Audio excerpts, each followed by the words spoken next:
Lectura de Sempre en Galiza. Castelao.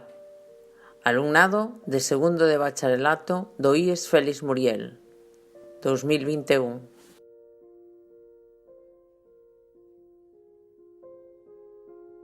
Ten Galiza un territorio propio. Ninguén pode negalo. A entidade xeográfica galega ten fronteiras naturais perfectamente recortadas e comprende algo máis que o territorio das nosas 4 provincias. O carácter diferencial da rexión galega está recoñecido polos máis secretados xeógrafos. Non esquezamos que Galiza era unha ínsula de rocas ígneas creadas polo lume astral e que xurdía outo e forte dos mares formativos en cuyo caos aínda xacía o que hoxe chamamos España. Tal é a forteza de Galiza que o poderoso erguemento das serras cantábricas tronzouse a bater co noso chan. Como unha lanza se dobla e tuerce al dar contra a resistencia de unha coraza. Por iso, as feituras redondeadas e dondas do noso sistema de montañas contrasta cos accidentes agudos e egres que se albiscan en Asturias, e tal diferenciación permítenos formular esta verdade. Galiza é unha terra doce de formas porque é moi forte de entrañas. A terra galega é, ao mesmo tempo, unha entidade étnica, pero dificultouse a reconstrucción política, porque a fronteira portuguesa roubanos a esperanza de anovar en breve a comunidade nacional dos tempos suevos e visigóticos. Con todo, é dado esperar que o Bierzo, ademais de comarcas limítrofes de Ourense e Lugo, se incorporen ao seo da súa nación natural e que ao tempo, gran curandeiro dos cerros históricos, posibilite a reconstrucción total da nosa unidade. Non se pode crer que o río Miño, vello pai de Galiza, representado na franxa azul da nosa bandeira, sega sendo un lindeiro perdurable dos dous estados. Galiza é a mellor esquina do solar hispánico, cabo do mundo antigo e avanzada de Europa no mar inmenso da liberdade. A arquitectura barroca do noso chan, labrada en pedra granítica, está sempre coberta por un manto de zugoso verdor. Os montes son redondos como peitos de muller e as serras son de lombos de boi cebado. Os vals son ledos e farturentos. O mar tolea da carraxe cando non o deixan penetrar na terra, pero cando entra, quedas adormecido no leito das rías. Galiza é unha unidade territorial armónica, de formas e cor, perfeitamente diferenciada do resto de España.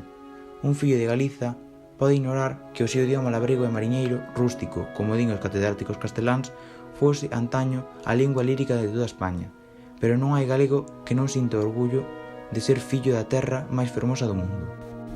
Cando un galego entra nas planuras de León ou de Zamora, síntese en terra allea, invadido pola tristura que producen os desertos. Cando entra a Asturias, ten que facer os seus ollos a un novo estilo de paisaxe, pero cando transpón a fronteira portuguesa, síntese na propia terra e non dá creto das arbitrariedades da política histórica. Os galegos pode faltarnos a vontade de crear un ser político independente, pero non hai pobo español que nos aventaxe en amor á terra natal. Para uns, a terra é o pequeno berce en que nasceron, apenas un fermoso val, que ten un río de prata e unhas casas que fumegan, un campanario lanzal e un cemiterio onde durmen os seus avós. Alí abriron os ollos e alí queren morrer. Para estes, a terra é unha nación pequena en extensión, pero fonda en patriotismo. Para outros, a terra é tan grande que somente se alcanzan a vela no mapa de Fotán. Alí hai unha inmensidade de vals, con aldeas, vilas e cidades. Alí viven do traballo, sofrendo injusticias, máis de 2 millóns de labregos e mariñeiros. Por estes a terra é unha nación soballada, con dereito a reclamar garantías para o desenrolo normal da súa vida. A impermeabilidade do noso espírito resisteu ás acometidas exteriorizadoras do sistema uniformista, pero é indubidable que os signos espirituais da nacionalidade galega puideron morrer asimilados. O que non podía morrer era a terra, sino permanente da nación, porque por moito poder que o Estado centralista tivese, sempre resultaría impotente para convertir o territorio en plenura castelán. E, quedándonos a terra, non os mataban a posibilidade de revivir, porque a terra é a fonte de vida. Ela fainos a súa semellanza con terra, pedra e auga, que son carne, oso e sangue do noso corpo. Ela fainos entristecer no outono, chorar no inverno, surrir na primavera e gargallar de ledicia no verán. Todo como ela. E quen podería abolir a morriña dos galegos que viven fora dos eidos nativos? Porque ese sentimento diferencial é fecundo para crear xeitos propios de ser e, polo tanto, de cultura. O noso instinto xeneroso é incompatible co chauvinismo, pero ninguén pode fanar os nosos aceios patrióticos, que se afincan simplemente no amor á terra nai, sempre compatible co desexo de reconstrucción nacional do Estado español e coas arelas de rendición humán. Para nós a patria non é esa idea abstracta que defenden os imperialistas. Para a nosa patria é un sentimento natural, inspirado en realidades sensibles aos 5 sentidos. A patria é a terra que nos deu o ser e que nos recollerá na morte como semente de novas criaturas. A terra que cría flores nos campos para a regalía dos ollos e albes para que canten os paxaros. Onde atopamos sombra fresca no verán e quentura garimosa no inverno. Onde sofrimos a inquedanza das sementeias e gozamos a ledicia das colleitas. Onde vendaval brúa nas ponlas dos carballos e fungan nas cordas dos barcos. Onde canta o vento nos piñeirais. Onde esboufan as ondas do mar nos cons da ribeira e ruxen nas areais. Onde por primeira vez ollamos a choiva, a brétema, o sol, o luar, o arco da vella e a noite estrelecida. Como lle queremos á terra. Eu de min sei dicirvos que dispós de morto tivese que voar máis alá das estrelas visibles para ir a un ceo tan lonxano da terra que nunca máis puidera vela, de boa gana renunciaría á inmortalidade para rematar a miña vida debaixo dunha laxe e convertirme en ervas ventureiras. Certo que a terra que amamos tanto aínda é un val de vaguas, pero nós, os galegos, superamos a predición relixiosa e trocarémola en paradisco. Ten Galiza unha vida económica propia? A esta pregunta é doado contestar afirmativamente. Pode decirse que Galiza é un país precapitalista, poboado por traballadores que viven dun mísero xornal, que eles mesmos sacan da terra ou do mar, sen industrias de abondo para absorber o excedente de poboación labrega e mariñeira, cun paro forzoso e cun déficit pecuniario constante, que se resolve pacificamente por medio de emigración. En fin, Galiza ten unha vida diferenciada dentro de España, cunha morfoloxía social e económica tan peculiares que, por plantear problemas minoritarios, queda sempre á marxe da lei xeral do Estado e das preocupacións xerais que a loita de clases plantea no mundo capitalista. España, en xeral, é un país de latifundios, Galiza é de minifundios.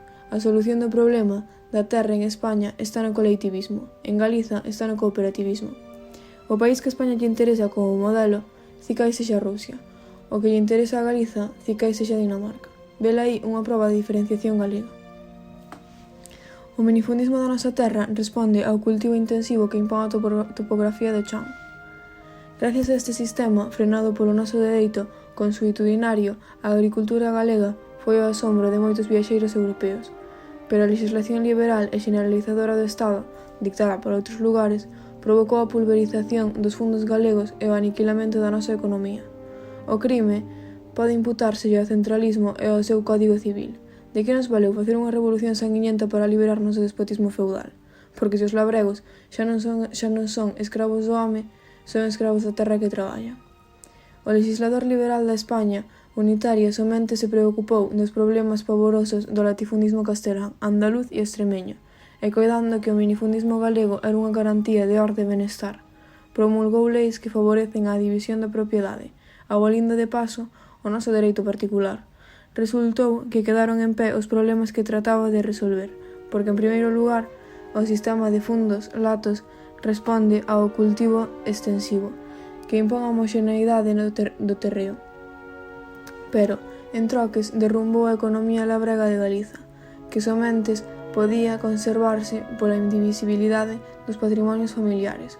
Ver aí como as disposicións contra o latifundismo crearon problemas en Galiza sen resolver os que xa existían ali con anterioridade, pois hoxe necesitamos unha lei que favoreza a concentración parcelaria, é dicir, unha lei contraria á que rixe no resto de España. Compre decir que os legisladores e gobernantes da República tampouco abriron os ollos á realidade. Vela aí temos, sen cumprir, o artigo 47 da Constitución. Vela aí temos a lei da reforma agraria, absolutamente inaplicable na nosa terra. E vela aí quedaron a sangrar os problemas vitais de Galiza, agravados pola legislación única e sen posible solución dentro do Estado centralista. Mentres, a terra galega está dividida e subdividida e en cada eido unha casa chea de xente. Os labregos nin son obreiros nin patróns, chamanlle propietarios, pero a súa propiedade non pasa de ser unha simple ferramenta de traballo. Así caen mellor nas galoupas do fisco e da usura. Os labregos ven o Estado en figura de recaudador de contribucións. Temen a xusticia oficial, porque nunca se legislou para eles. Por eso necesitan un cacique que os liberte das injusticias da lei e das liortas abogadescas. A división da propiedade é tal que algunha vez o terreo, os castiñeiros e as castañas dun mesmo teñen 3 donos diferentes. Os labregos traballan de sol a sol e de estrela a estrela e a miseria do minifundio vaiselle metendo no corazón. Os ancellos de posuir para vivir mataron a súa nativa xenerosidade. Por iso miran con envexa os eidos da veciña. A falla de terra dalle a esta un valor desmedido e antieconómico. A cobiza dos labregos óllase ben nas leiras e piñeirais que ruben polos montes incultos por seren do Estado, como se fosen os dedos arteiros dun ladrón. Eses labregos aman a terra e o traballo, e non se cansan de agardar polos tempos mellores. Non creo, pois, que poida dubidarse da existencia dun problema galego da terra, totalmente alonxado das preocupacións do centro. E co dito, non facemos máis que encentar a cuestión. A beiramar de Galiza está densamente poboada por mariñeiros que viven do que pescan. O réxime económico da pesca galega obedecía a principios colectivistas de tipo cristián, pero modernamente xurdiron problemas ao socaire das industrias conserveiras. E se os problemas da terra en Galiza non mereceron a preocupación do centro, podemos dicir que os problemas da pesca son enteiramente alleos á mentalidade dos homes da terra adentro. Persisten en Galiza os tradicionais sistemas de pesca. O patrón, dono do barco dos aparellos, sae ao mar cos compañeiros. As ganancias repártense en quiñóns, e o seu patrón leva máis parte, porque ten a obriga de reparar o barco e os aparellos. Pensou algún legislador ou gobernante no seguro de accidente para estes traballadores, que, a de cotío, xogan a vida no mar? Pois nos naufraxios morre tamén o patrón, e perdese o barco, obxecto de garantía, e as familias, enloitadas, non teñen máis recursos que os que lle proporcionai a caridade. E se o legislador e gobernante centralista non atende deberes tan elementais da humanidade, que podemos agardar dele para remediar a grave crise da pesca en Galiza? Porque a fame ronda sempre os fogares mariñeiros, por falla de peixe ou por sobra de peixe. Os problemas económicos e sociais da pesca galega adquiriron unha gravedade extrema co desenrolo da industria pesqueira, a máis importante de España, e co seu obrigado sometimento á industria conserveira, única creación capitalista de Galiza. Os mariñeiros aínda traballan á parte e non cobran salario fixo. Os armadores son patróns, que xa non xogan a vida no mar, pero que viven sometidos á veleidade egoísta dos conserveiros. Os conserveiros viven do comercio exterior e sofren a impresión do goberno de secano. Cando hai máis sardiña no noso litoral, xurden conflitos que se solucionan co abarrotamento das fábricas de salazón e conserva, coa marra da flota pesqueira nos portos de refuxio e coa fame de moitos miles de familias mariñeiras. Estamos moi lonxe de conquerir grandes portos pesqueiros, semillantes aos doutras nacións atlánticas, co seu complemento de transporte barato e rápido, para repartir peixe fresco nas rexións do interior, onde somente coñecen o peixe en conserva. Temos, pois, dereito a crer que unha política estatal asentada no centro da península non pode solucionar os problemas mariñeiros. Co dito, abonda para responder á pregunta que inicia este capítulo.